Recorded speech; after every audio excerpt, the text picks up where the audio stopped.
Item ಯಾವುದೇ ಇರಲಿ try ಮಾಡಿ ಆಚಿ ಚಿಕನ್ ಮಸಾಲಾ. ಬಡಿದಾಟ, ಈ ಬಿಡದಿ ಬಡಿದಾಟ ನಿಲ್ಲುವ ಲಕ್ಷಣಗಳಂತೂ ಕಾಣಿಸ್ತಾ ಇಲ್ಲ. ನಾನು ಈ ಬ್ರೇಕ್ನ ಮುಂಚೆ ಹೇಳಿದೆ, ಈ ವಿಚಾರ ಬಂದಾಗ, ಬಿಡದಿ ಟೌನ್ಶಿಪ್ ವಿಚಾರ ಬಂದಾಗ ಕುಮಾರಸ್ವಾಮಿ ಅವರ ಹೆಸರು ಮುನ್ನೆಲೆಗೆ ಬರ್ತಾ ಇದೆ. ಅವರೇ ಇದಕ್ಕೆ ಪಿತೃ ಅನ್ನೋ ಥರ ಮಾತಾಡ್ತಾರೆ ಕಾಂಗ್ರೆಸ್ನವರು. ಸೊ JDS ವಕ್ತಾರರನ್ನ ನಾನು ಮಾತನಾಡಿಸ್ತೀನಿ, ನರಸಿಂಹಮೂರ್ತಿ ಅವರನ್ನ. ಏನು ಹೇಳ್ತೀರಿ, ಈಗ ಕುಮಾರಸ್ವಾಮಿ ಅವರೇ 2006ರಲ್ಲಿ ಈ ಯೋಜನೆಗೆ ಮುಂದಾಗಿದ್ರು ಅಂತ ಹೇಳಿ, ಸೊ ಅದನ್ನೇ ನಾವು ಮುಂದುವರಿಸ್ತಾ ಇದ್ದೀವಿ, ಅದರಲ್ಲಿ ಏನು ತಪ್ಪಿದೆ, ನೀವು ಮಾಡಿದ್ರೆ ಸರಿ, ಕಾಂಗ್ರೆಸ್ನವ್ರು ಮಾಡಿದ್ರೆ ತಪ್ಪ ಅಂತ ಕೇಳ್ತಾ ಇದ್ದಾರೆ. ಒಂದು ಆಡಳಿತ ನಡೆಸ್ತಾ ಇರ್ತಕ್ಕಂಥ ಒಂದು ಪಕ್ಷ ಉಡಾಫೆಯಾಗಿ ಮಾತಾಡೋದನ್ನ ಬಿಡಬೇಕು. ಫಸ್ಟ್ ಏನಕ್ಕೆ ಉಡಾಫೆಯಾಗಿ ಮಾತಾಡ್ತವ್ರೆ ಅಂತಂದ್ರೆ, ಒಬ್ಬ ಉಪಮುಖ್ಯಮಂತ್ರಿ ಅವ್ರಿಗೆ ಒಂದು ಕನಿಷ್ಠ ಕಾಮನ್ ಸೆನ್ಸ್ ಇರಬೇಕು. ಏನೇನೋ ಯಾರು ಆದಿ ಬೀದಿಲಿ ಟೀ ಅಂಗಡಿ ಹತ್ರ ಬಾರ್ಗಳ ಹತ್ರ ಕುತ್ಕೊಂಡು ಮಾತಾಡಿದಾಗ ಮಾತಾಡಬಾರ್ದು. ಅವತ್ತು 2006ರಲ್ಲಿ ಕುಮಾರಣ್ಣ ಮುಖ್ಯಮಂತ್ರಿ ಆಗಿದ್ದಾಗ ಅವತ್ತು ಆ ಯೋಜನೆ ತಗೊಂಡಿದ್ದು ಸತ್ಯ. ಅದೇ ಕುಮಾರಣ್ಣ ಅವತ್ತು ರೈತರೋಗಿ ಕೃಷ್ಣ ಹತ್ರ ಪ್ರತಿಭಟನೆ ಮಾಡಿ ರಾಮನಗರ ತಾಲೂಕು ಆಫೀಸ್ ಮುಂದೆ, ಈಗ ಶೋ ಇದು ಸ್ಟಾರ್ಟ್ ಆಗೋಕ್ಕಿಂತ ಮುಂಚೆ ರೈತರು ಹೇಳ್ತಾ ಇದ್ರು, ಆ ರೈತರೆಲ್ಲ ಹೋಗಿ ಕುಮಾರಣ್ಣನ, ಇಲ್ಲ ಅಣ್ಣ ನೀವು ಒಬ್ಬ ರೈತರ ಮಗನಾಗಿ ನೀವು ಈ ಥರ ರೈತರಿಗೆ ಕೃಷಿ ಭೂಮಿನ, ಫಲವತ್ತಾದ ಭೂಮಿನ ಈ ರೀತಿ ಮಾಡಬೇಡಿ ಅಂತ ಹೋಗಿ ಕೇಳ್ಕೊಂಡಾಗ ಖಂಡಿತ ಕುಮಾರಣ್ಣ ಅದನ್ನ ಆ ಯೋಜನೆ ಕೈ ಬಿಟ್ಟಿದ್ದು ಸತ್ಯ. ಇವ್ರು ಮಾತಾಡ್ತಾರೆ ಕುಮಾರಣ್ಣನ ಯೋಜನೆ, ಹೌದು ಸ್ವಾಮಿ, ಕುಮಾರಣ್ಣನ ಯೋಜನೆ ನಿಮ್ಮ ಥರ ದುರಹಂಕಾರದಿಂದ, ಅಹಂಕಾರದಿಂದ ತಲೆ ಮೇಲೆ ಏನೋ ಕಿರೀಟ ಬಂದಂಗೆ ಆಡ್ಲಿಲ್ಲ. ಅಧಿಕಾರ ಬಂದಾಗ ಅವರು ತಗ್ಗಿ ಬಗ್ಗಿ ನಡೀತಾ ಇದ್ರು. ರೈತರನ್ನ ಹತ್ರ ಕರೆದು ಏನು ಸಮಸ್ಯೆ ಏನು ಎತ್ತ ಅಂತ ವಿಚಾರಿಸ್ತಾ ಇದ್ರು. ನಾನು ಮಾಡೇ ತೀರ್ತೀನಿ ಅನ್ನೋ ದರ್ಪ ದುರಹಂಕಾರ ಇವ್ರು ಕುಮಾರಣ್ಣ ಯಾವತ್ತೂ ನಿಮ್ಮ ಥರ ಶೋ ಮಾಡಲಿಲ್ಲ. ಫಸ್ಟು ತಗ್ಗಿ ಬಗ್ಗಿ, ಇದು ಅಧಿಕಾರ ಯಾವತ್ತೂ ಶಾಶ್ವತ ಅಲ್ಲ, ಯಾರಿಗೂ ಶಾಶ್ವತ ಅಲ್ಲ. 5 ವರ್ಷ ನಿಮ್ಮ ಅಧಿಕಾರ, ತಿರ್ಗಾ ಮೇಲೆ ಅದೇ ರೈತರು ನಿಮಗೆ ಪಾಠ ಕಲಿಸ್ತಾರೆ ಅನ್ನೋದನ್ನ ನೇರವಾಗಿ ಹೇಳಕ್ ಇಷ್ಟಪಡ್ತೀನಿ ಉಪಮುಖ್ಯಮಂತ್ರಿಗಳಿಗೆ. ಇವತ್ತಲ್ಲಿ ರೈತರು ಇರ್ಬೋದು, ಎಷ್ಟೋ ಜನ ಪಾಪ ಆಳು ಕಾಳು ಸಿಗದೆ ಇರುವಂಥವ್ರು, ಕೃಷಿಯಿಂದ ಹೊರಗಡೆ ಬಂದಿರೋಂಥವ್ರು ಇವತ್ತು ನಾವು ಕೊಡ್ತೀವಿ ಅಂತ ಅನ್ಬೋದು ಒಂದು 20% ಜನ. ಆದರೆ ನಾನು ಅದೇ ತಾಲೂಕನು, ನಾನು ಅಲ್ಲೇ ಪಕ್ಕದಲ್ಲಿರೋನು, ನಂದು ಅಲ್ಲೇ ಜಮೀನುಗಳಿದೆ, ನಾವು ಕೃಷಿ ಮಾಡ್ತಾ ಇದ್ದೀವಿ, ನಂದು ಅಡಿಕೆ ತೆಂಗು ಎಲ್ಲ ಮಾಡಿದ್ದೀವಿ, ಬಾಳೆ ಎಲ್ಲ. ಆದರೆ ಇವತ್ತಲ್ಲಿ ಹೊರಗಡೆ ಬಂದವ್ರು ಮಾತಾಡದೆ ಬೇರೆ. ನಿನ್ನೆ ನೋಡಿದೆ ನ್ಯಾಷನಲ್ ಸ್ಕೂಲಲ್ಲಿ, ಅದ್ಯಾವುದೋ ಪಬ್ಲಿಕ್ ಸ್ಕೂಲಲ್ಲಿ ಕೂತಿರೋಂಥ ಜನಗಳು ಎಲ್ಲ ಇದ್ರು. ನಾನು ಅವರೆಲ್ಲ ರೈತರಲ್ಲ ಅಂತ ಹೇಳಲ್ಲ, ಅವರೆಲ್ಲ ರೈತರು ಇದ್ದಂತಾರೆ. ಬಟ್ ಈಗ ಅದರಿಂದ ಹೊರಗಡೆ ಬಂದು, ಯಾಕೆಂದ್ರೆ ಆ ಕಷ್ಟನೂ ಇದೆ, ಕೃಷಿನಲ್ಲಿ ಕಷ್ಟನೂ ಇದೆ, ಬಟ್ ಅದನ್ನೇ ನಂಬ್ಕೊಂಡು ಜೀವನ ಮಾಡ್ತಾ ಇರೋರು ಇದ್ದಾರೆ. ಹಾಗಾಗಿ ಆ ಕಾರಣಕ್ಕೋಸ್ಕರ ಇವತ್ತು 3,500 ಅರ್ಜಿ ಯಾಕೆ ಸರ್ ಬಂತಾಗಾರೆ? 3,500 ಅರ್ಜಿ ನಾವು ಕೊಡೋಕ್ಕೆ ಇಷ್ಟ ಇಲ್ಲ ಅಂತ ಅಂದ್ಬಿಟ್ಟು ಏನಕ್ಕೆ ಕೊಟ್ರು? ಅರ್ಥ ಮಾಡ್ಕೋಬೇಕು. ಯಾವುದೇ ಯೋಜನೆ ಅಭಿವೃದ್ಧಿ ಮಾಡಬೇಡಿ ಅಂತ ಹೇಳಲ್ಲ ಸರ್. ಮಳೆಯಾಶ್ರಿತ ಭೂಮಿ ರಾಮನಗರ ಜಿಲ್ಲೆಯಲ್ಲಿ ಬಹಳಷ್ಟಿದೆ. ನೀರಾವರಿ ಜಮೀನು ಬಿಟ್ಟು ಬನ್ನಿ, ಬೇರೆ ಜಮೀನು ಈಗ ಬೇಡ, ಕನಕಪುರಕ್ಕೆ ಹೋಗಿ ಎಷ್ಟು ಬಿದ್ದೈತೆ. ಯಾಕೆ ನಿಮ್ಮ ತಾಲೂಕು ಮಾತ್ರ ನಿಮ್ಮ ರೈತರು ನಿಮ್ಗೆ ವಿರುದ್ಧ ಆಯ್ತಾರೆ ಅಂತ ಅಂದ್ಬಿಟ್ಟು ಇಲ್ಲಿ ಬಂದು ಮಾಡೋದಾ?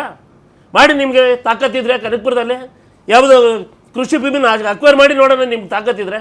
ಎಸ್, ಈಗ ಭೂಮಿ ಕೊಡೋದು, ಒಂದೇ ನಿಮಿಷ ನಿಮ್ಮ ಹತ್ರ ಬರ್ತೀನಿ, ಅವ್ರನ್ನು ಮಾತಾಡಿಸ್ಬಿಡ್ತೀನಿ. ಭೂಮಿ ಕೊಡೋದಕ್ಕೆ ಒಪ್ಪಿರುವಂಥ ರೈತ ರಾಜಣ್ಣ ಅವರು ಇದ್ದಾರೆ.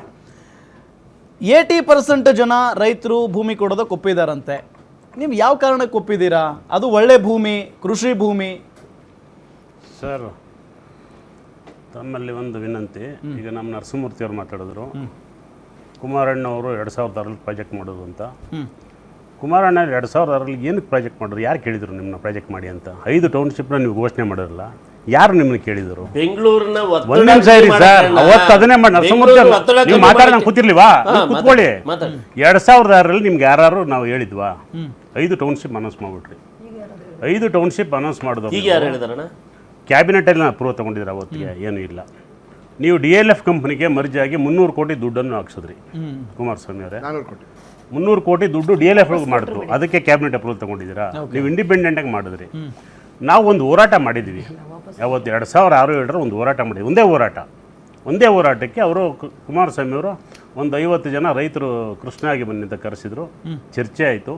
ಚರ್ಚೆಯಲ್ಲಿ ಕೆಲವು ಚರ್ಚೆಗಳಲ್ಲಿ ಅವ್ರದ್ದೇ ಆದ ಒಂದು ಇದನ್ನು ಹೇಳಿದ್ರು, ಈ ಥರ ಟೌನ್ಶಿಪ್ ಮಾಡ್ತೀನಿ, ಅಭಿವೃದ್ಧಿ ಮಾಡ್ತಾಯಿದ್ದೀನಿ ಅಂತ ಹೇಳಿದಾಗ ಅಲ್ಲಿ ಅವತ್ತಿನ ಕಮಿಷನರು ಸುಧೀರ್ ಕೃಷ್ಣ ಅಂತ ಇದ್ದರು, ಅವರೊಂದು ಅಜೆಂಡಾ ಕೊಟ್ಟರು. ಅದಕ್ಕೆ ರೈತರು ಕೆಲವರು ಒಪ್ಪಿಲ್ಲ. ನೀವು ಏನು ಮಾಡಬೇಕು ಅಂತಿದ್ರು ನಮಗೊಂದು ಇದನ್ನು ಕೊಡಿ ಅಂತ ಹೇಳಿದ್ರು. ಕೆಲವರು ಒಪ್ಪಿದ್ರು, ಕೆಲವರು ಬೇಡ ಅಂತ ಬಂದ ಮೇಲೆ ಒಂದು ಬುಕ್ಲೆಟ್ ಬಿಡುಗಡೆ ಮಾಡಿದ್ರು ಅವರು ಕುಮಾರಸ್ವಾಮಿ ಅವರು. ಅದರಲ್ಲಿ 8,000 ಅಡಿ ಎಕರೆಗೆ ಮತ್ತು ಒಂದಷ್ಟು ದರ ಮತ್ತು ಪೂರ್ತಿ ಊರು ತೆಗೆಯೋದು, ಊರು ಯಾವುದೂ ಇರುವಂಗಿಲ್ಲ, ಊರು ಪೂರ್ತಿ ತೆಗೆಯೋದು, ಈ ಥರದ ಒಂದು ಕಾನ್ಸೆಪ್ಟ್ ಮಾಡಿಬಿಟ್ಟು ಕೊಟ್ಟರು. ಅದು ರೈತರಿಗೆ ಒಪ್ಪಿಗೆ ಆಗಿಲ್ಲ. ಅಂದರೆ 8,500 ಅನ್ನೋದು ಒಪ್ಪಿಗೆ ಆಗಿಲ್ಲ ಅಷ್ಟೇ. ನಾವೇನು ಮತ್ತೆ ಪ್ರತಿಭಟನೆ ಮಾಡಿಲ್ಲ. ನಿಮ್ಮ ಅಧಿಕಾರದಾಹಕ್ಕೆ ನಿಮ್ಗೆ ಯಾಕೆ ಅಂತ ಅದು ನೋವು, ನಿಮ್ಗೇನು ಅಂತ ಟೌನ್ಶಿಪ್ ಮಾಡಬೇಕು ಅನ್ನೋದು ಆಸೆ ನಿಮ್ಗೆ ಯಾಕೆ ಬಂತು? ಅವತ್ತು ಟೌನ್ಶಿಪ್ ಮಾಡೋದು ಒಂದೇ ಅಲ್ಲ, ರೆಡ್ ಝೋನ್ ಅಂತ ಮಾಡಿಟ್ಬಿಟ್ರಲ್ಲ. ನಾವೇನು ಅಭಿವೃದ್ಧಿ ಕಾಣೋದು ಬೇಡವಾ ನಾವು? 2006 ರೆಡ್ ಝೋನ್ ಅದು ಇಲ್ಲಿ ತನಕ ಅಭಿವೃದ್ಧಿ ಆಯ್ತಾ ಇಲ್ಲ. ರೆಡ್ ಝೋನ್ ಅಂದ್ರೆ ಯಾವ ತರ? Red zone for development area, reservation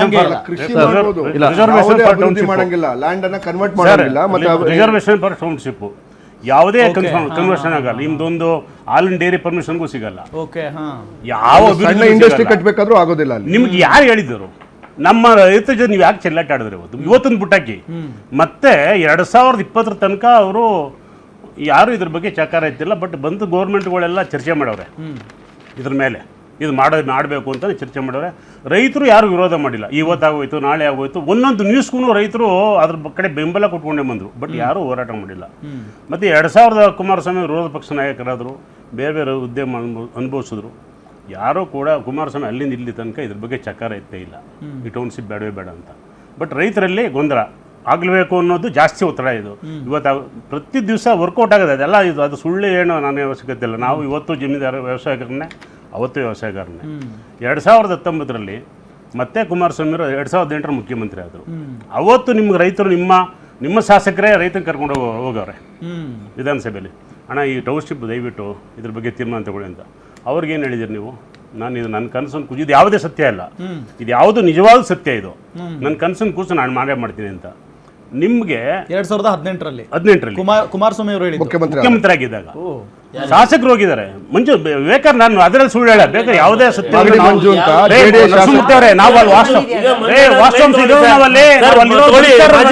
line ತಗೊಳ್ಳಿ. 2003 ಮಾಜಿ ಶಾಸಕರು ಹೇಳಿ ಕರ್ಕೊಂಡು ಹೋಗಿಲ್ಲ ಅಂತ. ಎಷ್ಟು ಪ್ರತಿನಿಧಿಗಳು ಹೋಗಿದ್ದಾರೆ ಅವ್ರ ಜೊತೆ ಇದ್ರ ಬಗ್ಗೆ ತೀರ್ಮಾನ ತಗೊಳ್ಳಿ ಅಂತ. ನೀವು ಹೋಗಿದ್ರಾ?